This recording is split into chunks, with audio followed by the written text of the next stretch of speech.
Hey guys, what's up? Dimebot here, and today we're taking a look at the Gears 5 tech test. Now, this is on PC, not Xbox, so I can only speak to the performance I got on the PC today, but we're going to talk about the game, how it played, how it ran, what I thought about the tech test.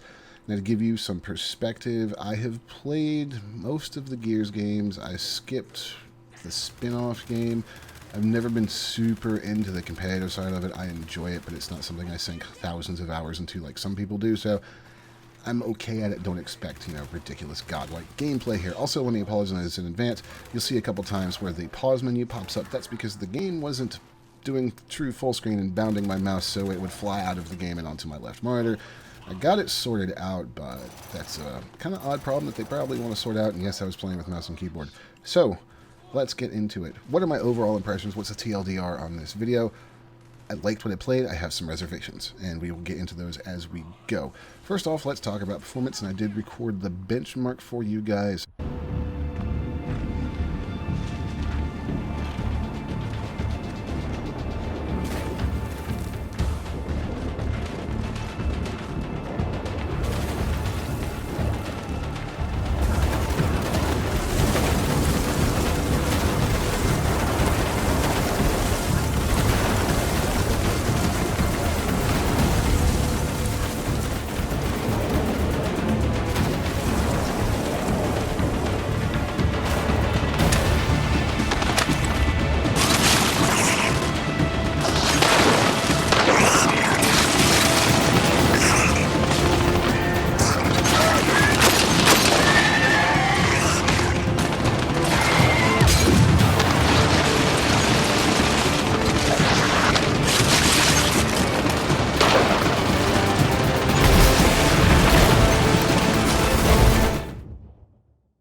The game runs great for me, got a very good frame rate.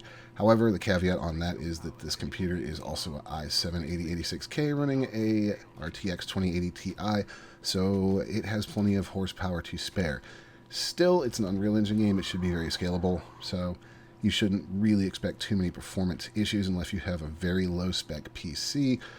And on Xbox, I'm sure it will run just fine. I'll be curious to see how the X-enhanced version of it does. But very, very little complaint about the performance. Loading into matches sometimes took a long time, but that was more due to the fact that it seemed to take a long time for a lobby to fill up. The tech test didn't seem hugely populated to me, which was rather strange, or maybe it was something they were working out in the matchmaking system.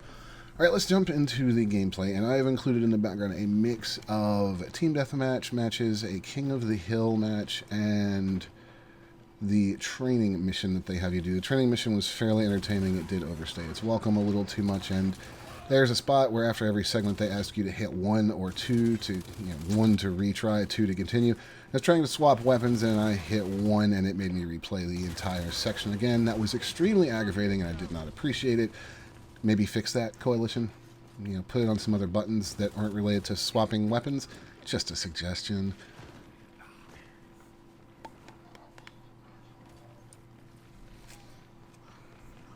So, how does it play? Well, it plays like Gears of War. To me, time to kill feels a lot shorter than it used to in the previous games, notably Gears 4. Take a few hits and you're down, and then you're getting executed or used as a human shield or a kickable grenade, just like Gears. The Gnasher feels really good. I do enjoy the machine pistol. One thing I particularly liked was buying weapons mid-match when you were able to, so it's really fun to just have it pop up and go, hey, you can buy a Boltok. And I'm like, yes, I'll have a Boltok, please. I'd like to pop a few heads. Aiming, nice and precise. The controls overall, they nailed it. It feels very good. PC players, I'm just going to warn you, we can't point and click and bounce around like we used to. Coalition has figured that out, and we have to play the game like everybody else now. Still, it feels good to rodeo around. It feels good to mantle over cover, to kick somebody in the face, or to block somebody as they try to kick you in the face and then kill them right back. It's the same Gears. I feel like it definitely feels polished. Like I said earlier, my main issues with it were getting into matches. It was just a very long, a very tedious experience, and I'm hoping that once the game goes live, that will be remedied, because the first time I went to go into a match, it did take me a good 15 minutes for the whole thing to come together, and that's a long time to wait for a multiplayer game to find you a match. It's something that they need to sort out, and hopefully will be sorted out. I was a little disappointed that the arcade mode was only deathmatch. If you wanted to play the other modes, you had to go into ranked. Like I said, I'm not super competitive. I don't always want to drop into ranked. I'm sure this will be different in the full game. I found that King of the Hill and Escalation were a lot of fun. Escalation I probably won't play a lot of. It's the esports mode, and it takes a really long time to finish. So I like to have my quick matches, get in, get out, get murdered by people better than me, and go on with my life and do something else. But as far as just a quick hot take on the game, it looks good. It runs good. It feels good to play. Shooting is very satisfying. The guns all have a nice heft, weight to the sounds. It's Gears. Everything feels a little cobbled together. Sounds a little chunky. The voice acting was pretty good. It's still Gears. It's still macho and overdone, but I liked it. Now, things I have some reservations about, again, the unlock system. There's been rumors swirling around that they're going to let you buy characters to avoid having to go through the motions on unlocking them.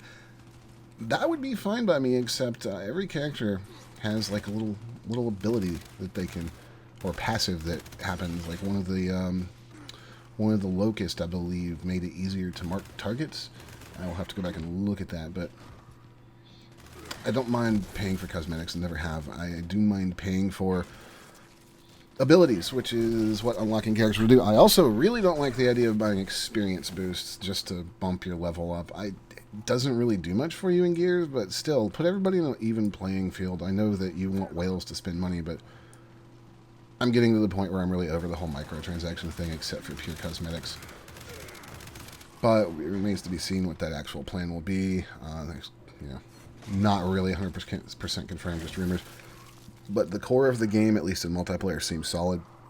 We'll see how they handle the single-player campaign, and we'll also see how their new Horde mode and the Escape mode come together. Personally, I wasn't thrilled by what I saw of Escape at E3, but that's just my own opinion. You might have your own opinion and be really excited about it, and if you are, kudos to you. That's going to do it for me, guys. Just a quick and dirty what I thought about this game and the 3-4 hours I was able to put into it this weekend. It's definitely on my radar, and I have the PC Game Pass, so that means I can try it out without having to pay for it. So I will definitely do some more content on it and plan on streaming the entire campaign unless I start it and it turns out to be really bad. So yeah, hit the subscribe button if you want to see more, or head on over to twitch.tv/Dimebot and follow or subscribe. We'd love to have you there for the streams. We'll see you guys next time.